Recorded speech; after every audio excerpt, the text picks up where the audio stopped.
যে সমস্ত ইমামবাড়া রয়েছে সেখানে ইনস্ট্রুমেন্টাল চেকিং এবং ডগ স্কোয়াড দ্বারা চেকিং, সুইপিং সব কিছু ইতিমধ্যেই সম্পন্ন হয়েছে।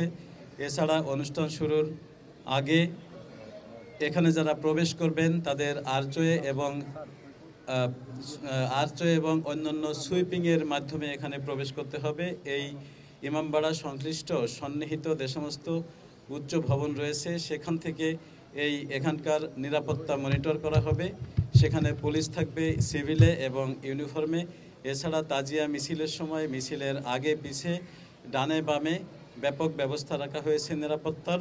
এছাড়া আমাদের যে সিসিটিভি ক্যামেরা এবং আমাদের বিভিন্ন ধরনের যে চেকিং, বিশেষ করে সাইবার চেকিং এবং আমাদের যে উপরে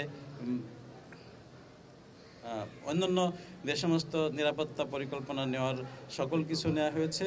এবং এখান থেকে মিছিল করে যেখানে যাবেন সেইখানেও পুলিশের উপস্থিতি থাকবে, সাথে সাথে থাকবে আসার পথে, যাওয়ার পথে এবং অন্যান্য সব কিছুর সাথে।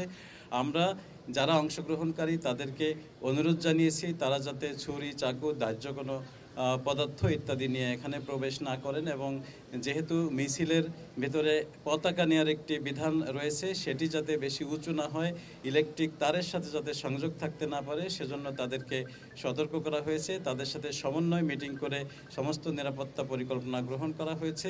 আশা করি অত্যন্ত সুন্দরভাবে আজ থেকে কাল এবং পরশু এই 3 দিন সুন্দরভাবে আমাদের এই অনুষ্ঠান সম্পন্ন হবে। যে চলমান যে কোটা আন্দোলনের বিষয় সেটি একটি কোর্টের বিষয়, সুতরাং মহামান্য আদালত যে আদেশ দেবেন সেই আদেশের প্রতি শ্রদ্ধাশীল থাকা এবং সেটি মেনে নেওয়া প্রতিটি নাগরিকের একান্ত কর্তব্য এবং সেটি আদালতের নিয়ম মানতে আমরা বাধ্য।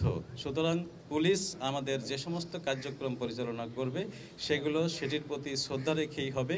যদি কেউ আমাদের আইনশৃঙ্খলা ভঙ্গজনিত কোনো ধরনের অপতৎপরতা চালাতে চান, সেটি যেই হোক সেটি শক্ত হাতে মোকাবেলা করা হবে।